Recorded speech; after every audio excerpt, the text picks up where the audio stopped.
Abascal, muy buenos días. Muy buenos días. ¿Cómo está usted? Muy bien. No para, ¿eh?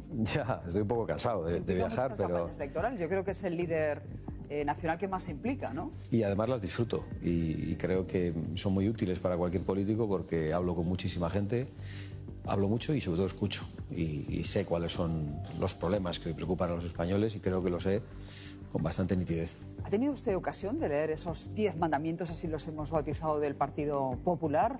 ¿Esa hoja de ruta para pactar con Vox? Pues la verdad es que sí. Y yo creo ¿Qué le parece? ¿Cómo le suena la música? Me suena mal. ¿Por qué? Me suena mal porque me parece que cuando se habla de lo obvio en el marco de un acuerdo con Vox, probablemente se está ofendiendo a alguien, ¿no? Es para pactar con Junts, para pactar con el Partido Socialista, cosas que el Partido Popular ha hecho o ha intentado. Entiendo que pongan esos marcos de respeto al Estado de Derecho, de respeto a la corona, de respeto a la democracia, a la Constitución, pero para pactar con Vox no lo comprendo. Yo he acreditado con mi propia integridad física la defensa de la Constitución y el Estado de Derecho desde hace muchos años y por lo tanto no comprendo muy bien ese documento. Por otra parte...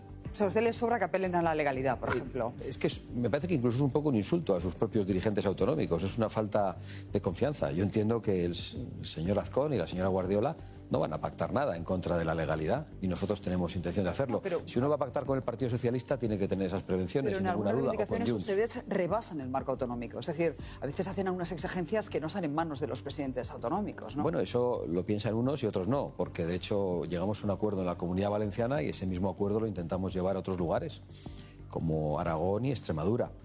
Y he de decir que la contradicción es del Partido Popular, no es nuestra. Entonces, este documento quizá se enmarca en un problema que tiene el Partido Popular, que tiene demasiados mensajes, que tiene mucha confusión, pero no es un problema de Vox. Lo que pasa es que cuando uno pone ese marco, pues corre el riesgo de ofender a aquel con el que quiere pactar y además de ofender a sus propios correligionarios y líderes autonómicos que han ganado las elecciones. ¿A usted le ofende ese documento? A mí me molesta que de alguna forma el señor Feijóo pretenda insinuar que Vox es un partido que no defiende el Estado de Derecho, el sistema democrático, y me sobra absolutamente. Es lo obvio porque, insisto, si alguien ha acreditado de todos esos líderes políticos la defensa del Estado de Derecho y poniendo además la propia integridad personal para demostrarlo, he sido yo. Entonces, no lo entiendo, pero sobre todo creo que es una ofensa al señor Azcón y a la señora Guardiola. Pero tiene sentido, ¿no?, que Génova quiera pilotar esas conversaciones. Usted lo ha hecho siempre desde Bambú también, ¿no? Han centralizado yo creo cualquier que, negociación autonómica. No, yo creo que ni el señor Feijóo ni yo somos los que tenemos que negociar lo que pasa en Extremadura y lo que ocurre en Aragón. Yo creo que tienen que negociarlo los equipos que se designen encargados para eso y además con los líderes regionales que se han presentado a las elecciones. Nosotros estábamos desarrollando conversaciones en Extremadura, también con representantes de la Dirección Nacional de Vox, pero con nuestros candidatos, y es lo que pensábamos hacer también con el señor Azcón. Por lo tanto, ¿pero tienen libertad sus líderes autonómicos para llegar a un acuerdo si no está bendecido por Bambú? La misma que tengo yo, la libertad que nos dan nuestros votantes en función de los compromisos que hemos adoptado en las elecciones. Y bueno, pues eso yo creo que lo tenemos claro. Yo tengo toda la confianza en aquellos que están en los acuerdos y nosotros tenemos un marco. Por otra parte, a mí me sorprende que el marco de negociación lo ponga aquel que necesita los votos, ¿no? Porque ellos tienen muchas opciones. Pueden pactar en Extremadura, por ejemplo, pueden pactar con el Partido Socialista. Eso ya lo han descartado. Con el que han pactado en Bruselas durante muchos años, las políticas fundamentales que afectan a las regiones. Usted sabe que Ferraz no está por ese pacto. Pueden pactar con los comunistas, también lo hicieron en Extremadura, y han llegado a tener un contra natura, pero gobernaron. Sí, sí. El Partido Popular y los comunistas, la primera vez que el PP consigue gobernar, lo hace con ellos, y luego tiene una opción de pactar con Vox. Lo normal es que aquellos que necesitan los votos hablen con nosotros y nos digan qué queremos, qué necesitamos. Eso es lo normal. Ahora bien, que pongan un marco como si estuvieran pactando con salvajes y pretendiendo domar a Vox, pues es algo que yo creo que no es correcto. Yo creo que es empezar con mal pie y lo tengo que decir públicamente. Yo no puedo engañar a nadie. Me sorprenden sus palabras porque escuchábamos ayer a Feijóo con Rafa Latorre en Onda Cero y parecía bastante satisfecho de la conversación larga que habían mantenido ustedes el pasado domingo. Vamos a recuperar esa entrevista.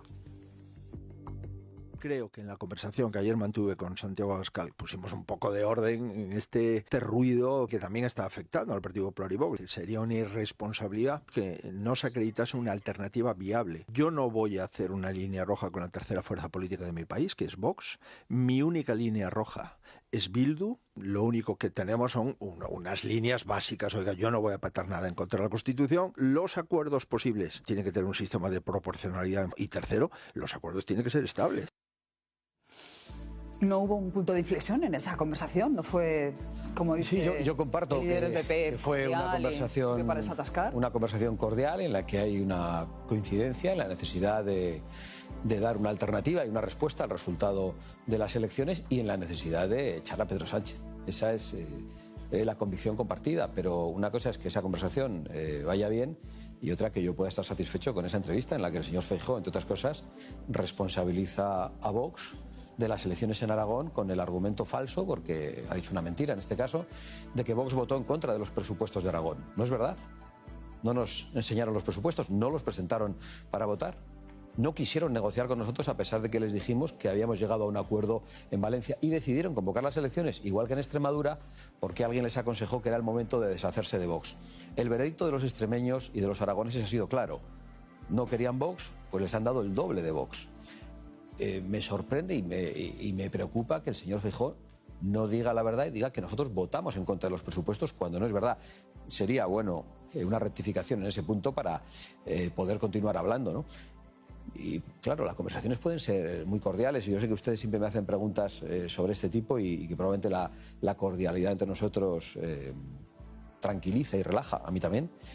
Pero hay cosas mucho más importantes que la cordialidad, que es negociar bien las cosas. Entonces, ese marco que han puesto creo que es un error y una ofensa a sus propios compañeros y además está lleno de generalidades. Nosotros tenemos muy claro cómo queremos negociar con aquellos que quieran nuestros votos y lo que queremos es, en primer lugar, una fase medida a medida, decreto a decreto, partida a partida, de todo lo que creemos que hay que hacer para compartir un programa de gobierno en Extremadura y en Aragón.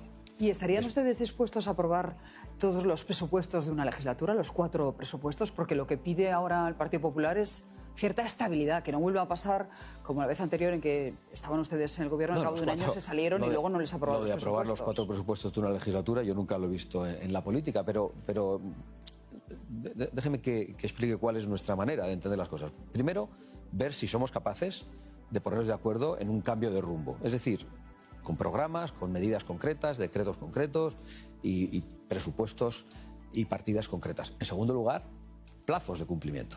No nos puede volver a ocurrir lo que nos ocurrió en los anteriores gobiernos que compartimos con el Partido Popular, en los que los plazos se alargaban y la resistencia del PP a cumplir los pactos era muy grande. Y en tercer lugar, garantías de cumplimiento. Si nos ponemos de acuerdo en las medidas, nos ponemos de acuerdo en los plazos y en las garantías de cumplimiento, pues podremos hablar de más cosas, pero eso después, si hubiera lugar, y no es lo principal para nosotros. ¿La proporcionalidad?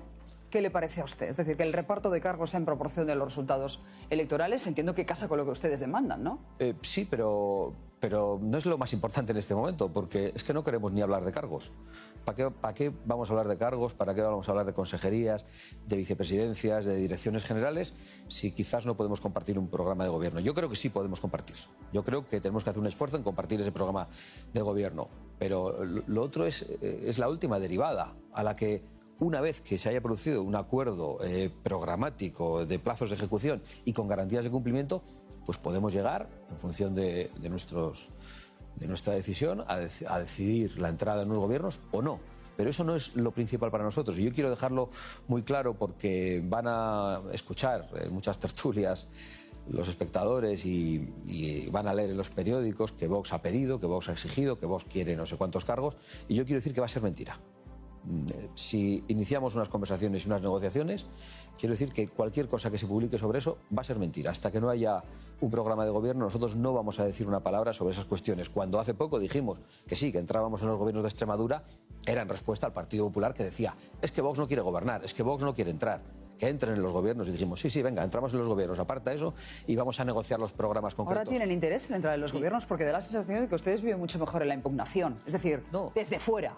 No, bueno, es una sensación que puede existir desde fuera, supongo que en parte bien intencionada y en parte malintencionada porque se ha creado a través de una estrategia política y mediática, pero nosotros queremos gobernar. No solo queremos entrar a los gobiernos, queremos presidirlos. Nos presentamos a las elecciones para ganarlas y para gobernar. Nos gustaría estar llamando nosotros al Partido Popular, y he dicho al Partido Popular, porque nosotros sí tenemos más líneas rojas que Feijóo. El señor Feijóo ha dicho que solo con Bildu. Yo las tengo con Bildu, con Junts, con el PNV y con el Partido Socialista, con la mafia de Sánchez. Las quiere con todo el mundo, salvo con el PP, sí, señora Abascal. Es así, pero no engaño y quiero que todo el mundo lo sepa. El señor Feijóo ha dicho que solo con Bildu. No sé. ¿Qué pasa con María Guardiola? ¿Por qué están empantanadas las conversaciones? ¿Cuál es el escollo? Yo no voy a hacer las negociaciones en la televisión. No hubo manera de ponerse de acuerdo sobre medidas concretas en el gobierno, pero yo quiero decir una cosa. La señora Guardiola hizo un esfuerzo la semana pasada de acercamiento a Vox, de acercamiento público a Vox, y fue desautorizada por portavoces nacionales del Partido Popular y por compañeros como el presidente de la Xunta de Galicia. No sé, igual es mejor que le dejen a la señora Guardiola hablar con Vox y quizá pueda llegar a un acuerdo. Salió un portavoz de Génova a decir que, bueno, igual se podía apelar a una abstención técnica del Partido Socialista, y luego Carmen Fure también leyó la cartilla, le dijo a la señora Guardiola por eso, menos ruido y más nosotros trabajo. Hemos tenido una campaña contundente con la señora Guardiola y ella con nosotros. Nos hemos intentado sentar a negociar. Las negociaciones no llegaron a buen puerto inicialmente.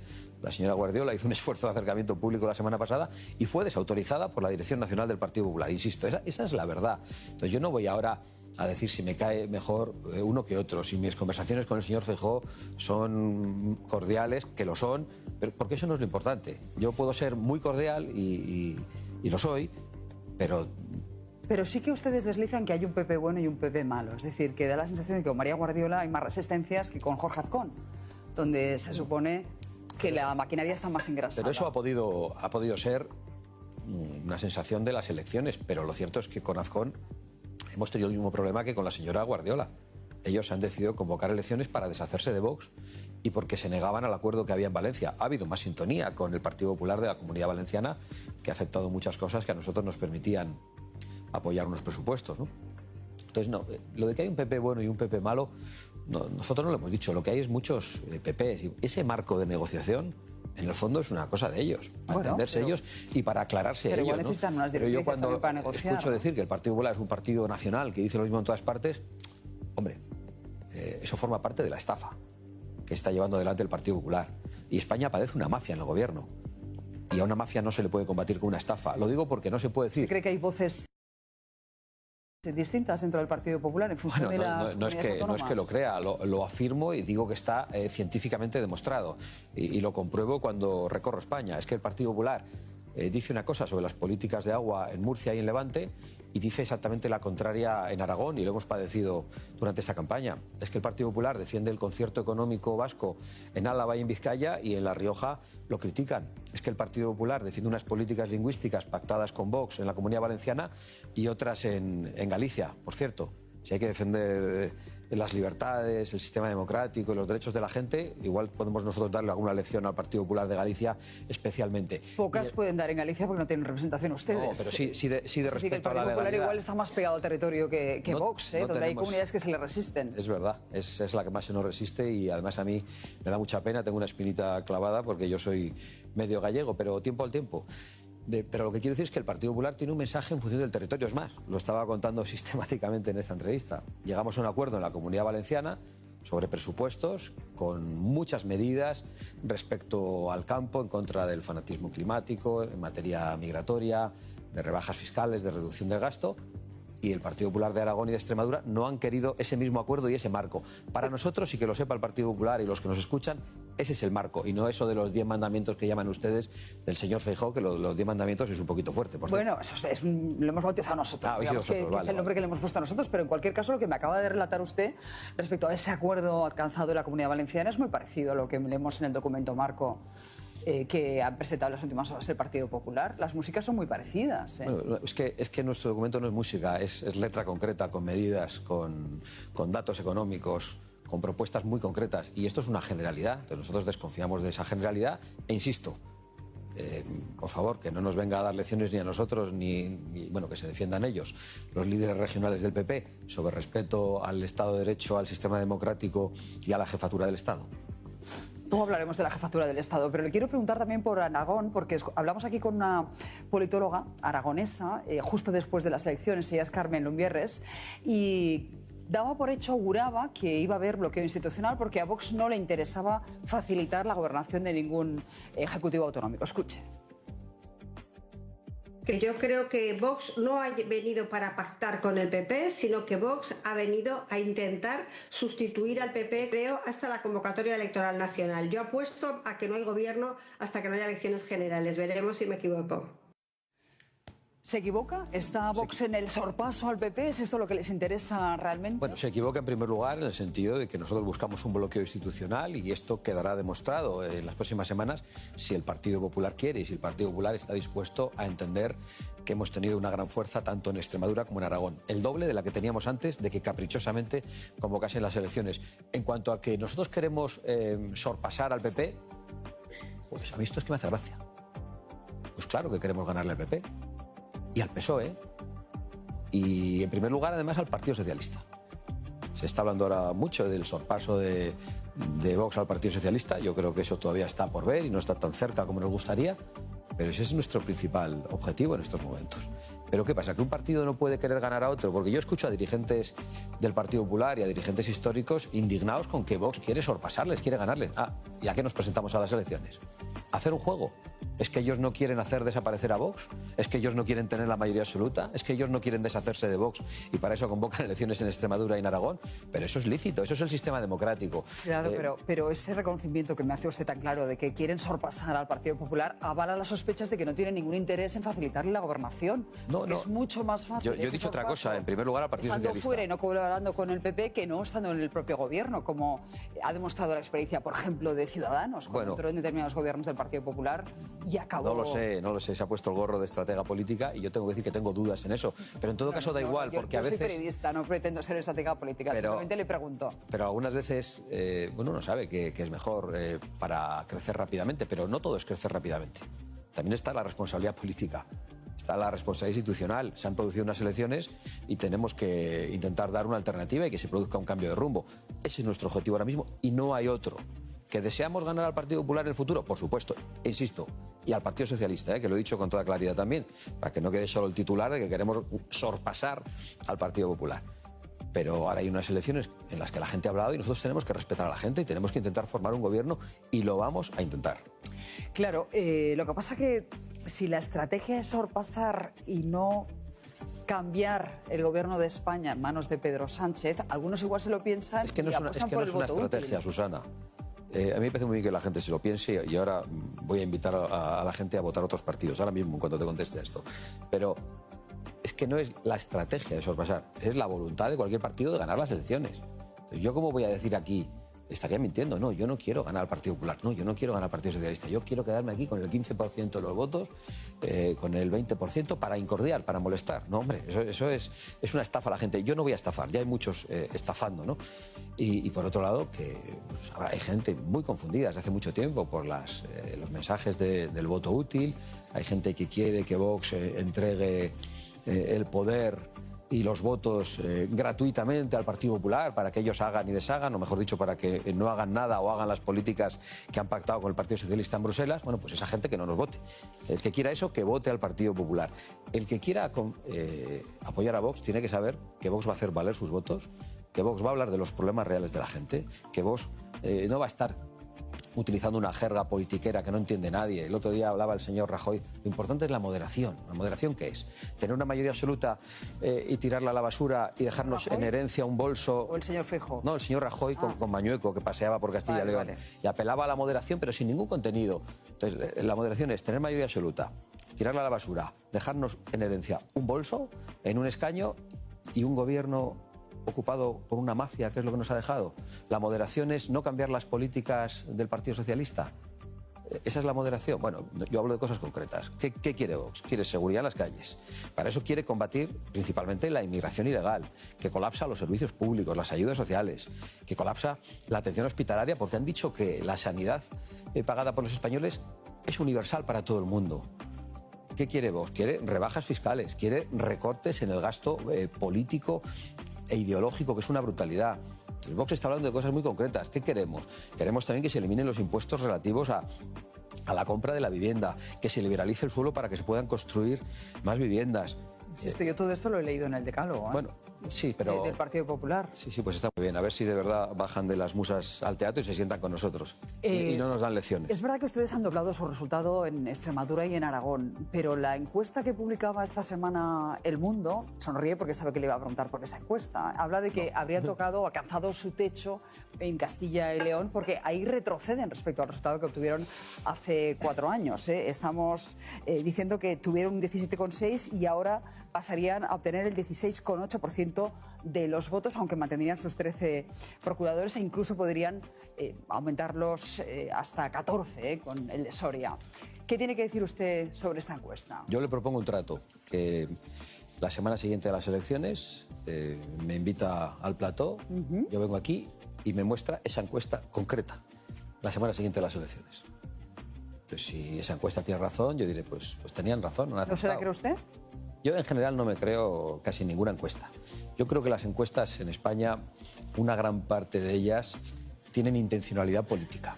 Como tiene intencionalidad política el titular de ese medio de comunicación y la portada de ese día de ese medio de comunicación en todos los órdenes. Y de otros muchos que están empeñados en la guerra sucia contra Vox desde hace mucho tiempo. En relación a las encuestas yo no tengo ninguna preocupación, porque han fallado mucho. Y quiero decir que yo tengo otra encuesta. ¿Tiene encuesta interna de Castilla y León? No, estoy paseando por todas las calles y pueblos de Castilla y León. Sí, ayer estuve en Arévalo, en una plaza llena, después en Salamanca. Da igual dónde vayamos, da igual que vayamos a un pueblo pequeño, prácticamente vaciado, donde la gente ha tenido que emigrar, que vayamos a las grandes ciudades. Vox está tremendamente movilizado en Castilla y León, muy especialmente entre los jóvenes. Yo espero que tengamos un buen resultado, que mejoremos nuestro resultado. Yo tampoco quiero lanzar las expectativas, pero yo le reitero el trato de estar aquí la semana siguiente a las elecciones y hablar concretamente de esa encuesta. Le estamos viendo en Salamanca, en uno de esos actos con muchos jóvenes. ¿De verdad cree que hay juego sucio contra Vox? ¿Cree usted que El Mundo, cuando dice que Vox podría tocar techo en Castilla y León, les está haciendo a ustedes la puñeta? ¿Cree que hay una operación para rebajar Yo creo que hay un intento de hacérnosla, pero no nos la hace, y probablemente se la hace a los otros, a los que les está dando unas expectativas mayores. Pero yo hablo de la intencionalidad, no de que lo logren, porque nosotros hemos padecido una guerra sucia durante la campaña de Extremadura, durante la campaña de Aragón, con noticias que han desaparecido en cuanto han pasado las campañas, que solo tenían una intencionalidad, no han cumplido su misión, pero tenían una intención muy clara, igual que la tienen estas encuestas y algunos titulares. Pero bueno, contamos con ello. Son los mismos medios que expidieron el certificado de defunción de Vox permanentemente. Los mismos medios que dijeron que Vox desaparecía cuando presentamos la moción de censura, la primera, cuando presentamos la segunda. El PP no nos apoyó ninguna. Que Vox desaparecía cuando salía de los gobiernos. Son los mismos medios que han pronosticado la desaparición de Vox permanentemente. Yo no me quiero poner... Me habló usted de la revuelta de esa organización juvenil, ¿no? En cuanto a eso. Entiendo que se refiere a estas informaciones, pero estos últimos días hemos visto que aprobaban ustedes presupuestos justo antes de las vacaciones navideñas por WhatsApp. Es decir, no sé si es muy serio llevar las cuentas. ¿A cuál de las cosas contesto? Porque yo estoy dispuesto a contestar a todas. Porque entiendo que son las informaciones a las que se refiere. La primera, que ocurrió en Extremadura, tenía que ver con una organización juvenil que no tenemos, pero con la que teníamos contacto, y con una denuncia que hacemos nosotros mismos. Es Vox el que hace esa denuncia. El dinero que se estaba recaudando por opacidad. De la DANA para ayudar a las víctimas. Y no sabemos. Y cuyo destino no estaba claro. Y como no estaba claro, nosotros mismos lo denunciamos. Bien, pues esos medios de comunicación sistemáticamente intentaron involucrar a Vox en algo que Vox denunciaba. Después, en la campaña de Aragón, pues unos audios disparatados de hace 2 años, sacados en el último momento, que tampoco tenían ninguna importancia, y ahora con esta tontería de que tenemos presupuestos. O sea, lo que publican es que Vox tiene presupuestos. Y de verdad esa es la noticia. No, Vox, que se aprueben por WhatsApp. Eso pero es que eso no es así. Es que los presupuestos no se aprueban por WhatsApp. Esos presupuestos, también nosotros hemos visto documentos, después tenemos reuniones donde esos presupuestos se aprueban formalmente, de forma presencial, pero que de repente hay un emoticono en la aprobación de unos presupuestos en un grupo de WhatsApp. Esa es la noticia de España cuando tenemos un gobierno que es una mafia, cuando el presidente del gobierno está acusado por aquellos que viajaban con él en el Peugeot de haber pagado su carrera política dentro del PSOE con el dinero de las saunas de prostitución. De verdad, es algo sorprendente, pero no pasa nada. Nosotros sabemos lo que hay, notamos lo que algunos nos quieren y a eso le llamamos guerra sucia. Algunas malas prácticas del gobierno de España no quitan que tengan que ser muy rigurosos en cuanto a la aprobación de sus propias cuentas. Le aseguro Una cosa no quita la otra. Le aseguro que la aprobación no de las cuentas, porque estamos hablando de presupuestos, no de las cuentas las aprueba la Asamblea de Vox con todos los militantes. Eso es un presupuesto que se hace, que se ha mandado a un grupo, hay confianza en el tesorero, en las personas que lo elaboran y después esos documentos se ven. Con lo cual es totalmente formal, totalmente normal. Tenemos presupuestos. El gobierno de España no los tiene. El PP no los tiene en Aragón y Extremadura porque no ha querido tenerlos, porque ni siquiera los ha llevado a aprobar, porque no ha querido negociar con nosotros. Entonces, esto me tiene que hacer reírme porque parece una broma. ¿Qué opina usted sobre la desclasificación aprobada hoy por el Consejo de Ministros de los documentos del 23F? ¿Qué espera de la liberación de esos documentos? ¿Hasta qué punto le preocupa el papel que pudo jugar Juan Carlos en esas 7 horas desde que Tejero entra en el hemiciclo hasta que él comparece para anunciar que se ha puesto fin al golpe? Bueno, a mí no me preocupa nada. A mí me preocupa que haya un gobierno que está dispuesto a todo y un presidente del gobierno con tal de mantenerse en el poder y está dispuesto a llevarse todo por delante, incluso a cargarse la corona. Y creo que hay muchos ejemplos de que el presidente del gobierno ha pretendido eso. Nosotros lo venimos denunciando. ¿Cree que ahora esta es la operación? ¿Que el objetivo es...? Yo creo que cualquier cosa que salve... ¿Atacar al rey Juan Carlos o al propio Felipe González? Sí, y a la corona. Y yo creo que nunca habíamos tenido un gobierno ocupado por una mafia que viajaba en un Peugeot y con un presidente que ha pagado, insisto, su carrera política con dinero de las saunas de prostitución. Eso es lo que hay que desclasificar en España. Hay que desclasificar... acabamos de ver las noticias de que la Guardia Civil acredita que Adif se llevó material de las vías antes de que eso fuera investigado. Sí, eso hay que desclasificar, hay que desclasificar. Lo ha negado, pero ahí está la sospecha. Bueno, esto lo niegan todos siempre, claro. Y lo denuncia la propia Guardia Civil. Hay que desclasificar por qué la policía estuvo retenida 3 días para no ayudar durante la Dana. Hay que desclasificar qué pasó exactamente. Desclasificar es una manera de decir, sí. No estoy hablando en términos jurídicos. Dar a conocer, ¿Qué ha pasado exactamente con el negocio fraudulento de las mascarillas y con las fiestas en paradores cuando la gente estaba encerrada y la gente no podía trabajar y la gente estaba arruinándose y muriendo? Bueno, esas son las cosas, se está investigando, ¿no? Esas son las cosas que los españoles quieren saber. Entonces este gobierno se va a juzgar en el Supremo. Cuando no le vale la censura, lo de la censura en redes sociales, yo creo que todavía lo veo un poco lejano, no sabe muy bien cómo articularlo para que la gente no pueda denunciar sus tropelías, su corrupción, que mata, y su invasión migratoria, que también arruina y mata. Pues entonces tratan de que se hable de otras cosas. Entonces, en una ocasión podemos estar hablando del 23F, un asunto de hace 45 años, podemos estar hablando permanentemente de Groenlandia, donde vive poca gente más que en Soria, podemos estar hablando de Julio Iglesias y hacerle un juicio público, podemos estar hablando de Adolfo Suárez por una denuncia de la que ya no se puede defender porque ha fallecido. Y ese es el debate en el que este gobierno criminal nos quiere tener, y yo no voy a contribuir a eso. Me está diciendo que es un comodín, una cortina de humo para que no se hable de otras cuestiones que afectan directamente. Y eso me parece a este bien, que se sepa todo lo posible, que los historiadores lo conozcan, lo valoren. Se lo iba a decir porque los historiadores lo están demandando y en fin. Sí, no, pero sí, la transparencia no debería poner en tela de juicio la democracia bien. o el Estado de Derecho, ¿no? Yo estoy de acuerdo en eso, pero creo que la intención es otra, muy distinta, y es la que estoy denunciando. ¿Qué es lo que más le preocupa de este gobierno? Porque usted muy alegremente siempre se refiere a él como la mafia de este gobierno. ¿En qué se basa para hacer esta aseveración? A mí me sorprende que no le llamen así ustedes, la verdad. Pues me parece que cuando unos tipos que viajan en un Peugeot, llenando el depósito de gasolina según ellos mismos, ¿no?, con el dinero de las saunas de prostitución, manipulando los procesos electorales internos, llegan al poder mintiendo a los españoles sobre sus pactos, llegan al poder de nuevo mintiendo sobre las leyes que iban a aprobar e indultando con una ley que decían que era inconstitucional a aquellos de los que necesitan los votos para obtener la investidura. Cuando este gobierno en el Ministerio de Transportes está en la cárcel, el anterior ministro de Transportes, se corrompe y coloca a señoritas, por decirlo educadamente, en las contratas que tenían que dedicarse a la restauración de la vía férrea, donde luego mueren 47 españoles. Cuando este gobierno hace cálculos políticos, incluso una tragedia como la de Valencia, reteniendo la ayuda nacional y rechazando la ayuda internacional, y lo sabemos en palabras del presidente de El Salvador y porque lo hemos escuchado también en el Parlamento de Francia. Cuando el gobierno actúa de esa manera, yo creo que no se le puede llamar simplemente un partido más, un partido democrático, un partido más o menos extremo. Estamos ante una mafia que solo busca la perpetuación de Pedro Sánchez en el poder. Y me gustaría no tener que decir eso, pero lo creo firmemente. Parece que la estrategia de Pedro Sánchez es alargar al máximo la legislatura, no convocar elecciones, porque le viene muy bien que siga creciendo Vox, para que el PP dependa de ustedes en cada una de las autonomías y todavía más en el gobierno de España. Usted es consciente de eso, ¿no? Yo creo que de lo que no sois conscientes es de que en estos momentos, en muchas elecciones, el Partido Socialista pierde más votos hacia Vox que hacia el Partido Popular. Es que a nosotros nos está votando mucha gente que votaba al Partido Socialista. Es que hay mucha buena gente de izquierdas, o que no es de izquierdas, pero ha votado al Partido Socialista. Digo que no es de izquierdas porque la gente no va por ahí con un gorro de yo soy muy de derechas, muy de izquierdas. ¿En cuánto calculan esa transferencia de votos?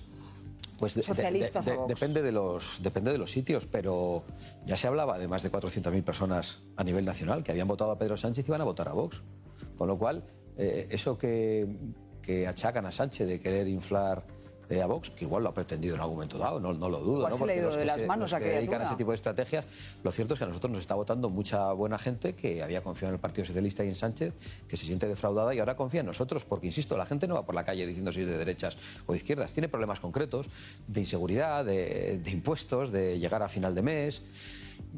Y yo creo que eso es lo importante y es a lo que yo intento dedicarme todo este tiempo cada vez que recorro tanto Extremadura como Aragón como Castilla y León. ¿Y qué cree que va a hacer Pedro Sánchez? ¿Adelantarán las elecciones? Yo creo que... ¿O las va a intentar retrasar al máximo?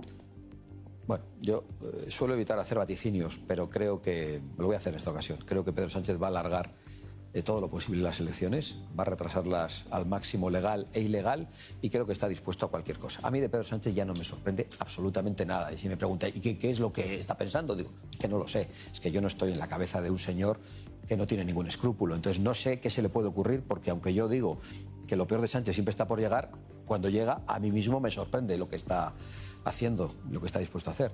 Pero bueno, hemos visto incluso que se ha sacado de la manga una regularización masiva de inmigrantes y las señoras que lo apoyan, las de Podemos, han dicho que sí, que era para sustituir a los fachas y para darles corriendo la nacionalidad y para que puedan votar. Eso que parecía una sospecha y una conspiración de muchos, pues en algunos ámbitos de la izquierda ya lo reconocen y ya amenazan a los españoles que no piensan como ellos con una sustitución. ¿Pero de verdad cree que ese es el objetivo de la regularización? No, bueno, de la regularización no. De la nacionalización apresurada de 1.600.000 personas y del 1.000.000 que pueden estar pendientes hasta las elecciones siguientes, sí, creo que ese es el objetivo. El hecho de que haya en España, por ejemplo, 400.000... La nacionalización tarda 2 años en llegar, es decir, que en ningún caso sería para las elecciones. No, pero que ya se han producido nacionalizaciones. Me habla de la ley de nietos. Y de nacionalizaciones generales, de personas que no son nietos, que vienen de otros países. Sí, pero y hablamos... los trámites y tardan mínimo 2 años. Sí, pero que ya llevan mucho tiempo, que las nacionalizaciones están siendo permanentes. Y cuando el señor Sánchez, yo se lo he dicho en la tribuna del Parlamento, ve que pierde 400.000 votantes hacia Vox, dice, bueno, pues vamos si lo sustituimos de otro lado. Y empiezan a regularizar a gente que no renuncia a su nacionalidad marroquí, deberían, y que no saben ni español. Muchos notarios, un día estaría bien que inviten a los notarios que tienen que firmar nacionalizaciones y que les digan si de verdad se están cumpliendo los trámites y la legalidad. Para las nacionalizaciones te exigen el conocimiento de la cultura española, del idioma, de la historia. Pues pregúntelo. Yo lo niego y nosotros haremos... Y le aseguro que son exámenes que igual ni usted ni yo pasaríamos. Bueno, eso yo no voy a hacerme aquí el chulo y decir que sí que paso un examen, porque luego igual fallamos cualquiera en una cosa de cultura general. Pero yo lo que digo es que vamos a hacer una auditoría de todas esas nacionalizaciones que se han hecho, porque estamos convencidos de que muchas de ellas son fraudulentas. Le quiero preguntar por Feijóo, porque ha concedido una entrevista a Actuality. Ustedes empezaron refiriéndose al PP como la derechita cobarde y las compañeras de Actuality le preguntaban si el PP era un poquito blandito. Escuche su respuesta. Hay mucha gente que se ha cambiado a Vox. Piensan que el PP se ha hecho muy blandito y que no es ni de derechas. ¿Qué le dirías a esos votantes que se han ido a Vox? Pues, ¿usted cree que Ayuso no es de derechas? Es muy blandita. Juanma Moreno es muy blandito. Los 13 compañeros que tengo presidentes de comunidad autónoma somos blanditos. ¿Tú crees que yo ganaba en Galicia las 4 mayorías absolutas porque era muy blandito? ¿Qué le parece esta reflexión? Bueno, pues es un poco jocosa, ¿no? ¿Qué quiere que le diga? Es que yo creo que el debate no es ese. Si es blandito, si es más de derecha. Es que a mí eso no me importa. Si es más de derecha, menos de derecha, si uno es de centro, si es de izquierda. Es que no me importa. A mí me preocupa cuando un partido político estafa. Cuando un partido político pacta todas las políticas troncales en Bruselas, las migratorias, las políticas climáticas que afectan al campo, que afectan a la industria, pacta las políticas de género que afectan a las escuelas. Y luego aquí dice que no tiene nada que ver con eso. Es que nos está pasando en las regiones. Cuando vamos a llegar a algún acuerdo con el PP en algún sitio, dice, no, es que esto viene de Bruselas. Como si Bruselas fuera, no sé, ya ve. Y entonces ya no se puede discutir nada. Claro, el problema es que lo han pactado ellos. Entonces yo prefiero quedarme con la idea de que el Partido Popular está estafando a los electores y no está siendo claro. Veo que en algunas cosas se está produciendo una rectificación, pero no reconocen que es una rectificación. Están diciendo, no, es que nosotros pensamos esto. Pues decir que es nuevo, porque en Bruselas habéis defendido otra cosa. Y yo tengo la obligación de denunciar eso. Entonces no sé si es blandito, si es más de derechas o más de izquierdas. Pero yo creo que eso, por decirlo suavemente, es una contradicción muy grande. Señor Abascal, se presenta usted como una persona muy dura, muy correosa, pero luego tiene a Ortega Smith, uno de los fundadores de Vox, planteándole un órdago, porque le han abierto un expediente de expulsión y él dice que no deja la portavocía. Bueno. Y estamos viendo que de los fundadores de Vox, en fin, pocos quedan, ¿eh? Hemos tachado a Macarena Olona, a Rocío Monasterio, a Espinosa de los Monteros. Escucha a Ortega Smith esta mañana. Esto que ven ustedes es el carnet de Vox. Aquí pone, Vox habla. Es que antes teníamos ese lema, habla. Número 0006. Ya sé yo que algunos van a decir, es que a partir del 5 no sois fundadores. Bueno, pues entonces no soy fundador. Hay algunos que llevan ya mucho tiempo obsesionados con que yo desaparezca de la vida pública. De las purgas son las que vengo sufriendo yo, pero peor que las purgas de Stalin, vamos, desde hace mucho tiempo. Yo no entiendo hacer purgas con compañeros. Ortega Smith, que se queja de las purgas de Stalin, en este caso de Vox. Declaraciones de ayer. Voy a decir dos cosas. La primera, que en un partido político y en cualquier organización las normas las tienen que cumplir desde el número 1 hasta el número 4, que creo que soy yo, pasando por el 6 hasta el número 68.000. Todos los afiliados tienen que cumplir las normas internas y respetar nuestros estatutos. Las normas son para todas. Eso en primer lugar, y sobre eso no hay discusión. Entonces no tengo ninguna preocupación y ninguna mala conciencia con esto. En segundo lugar, quiero decir que los partidos políticos no podemos estar mirándonos el ombligo. Yo estoy todos los días en la calle y sé de qué me preguntan. Sé cuáles son las preocupaciones de la gente. Y nadie me pregunta por estas cosas. Yo entiendo que ustedes tienen la obligación de preguntármelo, pero es verdad que me lo preguntan todos los días. Estoy dando declaraciones a medios todos los días. Llevamos casi 40 minutos de entrevista. No, pero si me parece bien, he dicho que tiene la obligación, pero digo que me lo preguntan todos los días en cada declaración a medios que hago. Pero la gente por la calle no me lo pregunta. Entonces yo voy a ejercer mi responsabilidad respondiendo a los problemas de la gente. Esa es mi obligación. Yo me he presentado a la elección en la presidencia de Vox desde el año 2014 hasta ahora. He ganado siempre. Había opciones de que se presentaran otras personas. En algunas ocasiones se hizo, en otras ocasiones no se presentó nadie. Pero lo cierto es que yo he ganado, he elegido un equipo, y ese equipo elegido por la Asamblea de Vox y por los militantes de Vox es el que manda y es el que va a seguir mandando y que va a tomar decisiones difíciles. Y quiero que la gente lo sepa, porque a veces las decisiones son difíciles. Pero cuando lleguemos al gobierno de España, las decisiones van a ser más difíciles todavía. Y nosotros no vamos a tener ningún tipo de miedo a tomar decisiones. Pero sobre todo yo voy a estar volcado en responder a los problemas de la gente y no en hablar de los ombligos de los partidos. ¿Y esta rebelión la va a sofocar usted? ¿Va a poder? Es que no es una rebelión, es otra cosa. Da igual. De verdad, es que no tiene ninguna importancia. Lorena, venga, que nos propones un juego y sabe ¿Qué tal? que, muy buenos días. Feijóo también le pusimos a prueba y usted, yo no sé, ¿ha oído hablar de los Terians? Sí. Sí, ¿no? Sí. Bueno, pues va de eso, ¿verdad, Lorena? Eso pienso que es una cosa también de los medios de comunicación, porque por la calle yo no me cruzo a ninguno, ¿eh? Y de las redes y estas cosas. Bueno, no es convertir en terianza a nuestros políticos, pero sí, si le parece, señora Abascal, yo le voy a dar aquí la sugerencia de uno en uno qué animal lo identifica, y si ninguno de estos animales que le proponemos le convence, pues me dice otro y yo lo escribo. A ver, comenzamos con Isabel Díaz Ayuso. ¿La identifica con alguno de estos animales? Pues la más difícil. Tenemos un lobo. Yo creo que el gato, venga. El gato. Sí. ¿Por qué? Pero no sabes dónde va a salir, te puede arañar. Te puede arañar. Bueno. Pedro Sánchez. No está la hiena ahí. ¿Una hiena? Sí. Es que creo que los terians no quieren ser hienas, pero eligen normalmente estos pero animales tiene que ser... ha puesto... No, le damos opción a usted. Para usted es una hiena, Pedro Sánchez. Pero normalmente son estos que ha puesto Lorena. Alberto Núñez Feijóo. Tampoco está ahí, pero hay un animal que a mí me gusta, que es el camaleón. Camaleón. Sí. Oye, todo esto tiene lectura entre líneas, ¿eh? No, claramente. Pero bueno, si le gusta el camaleón, hay futuro en esta... Aunque cambie pieles, ¿no? Relación de conveniencia. Vamos con Puigdemont. ¿Está aquí? Lobo, zorro, caballo, perrito. No, tampoco. ¿No se moja? No, el cuco.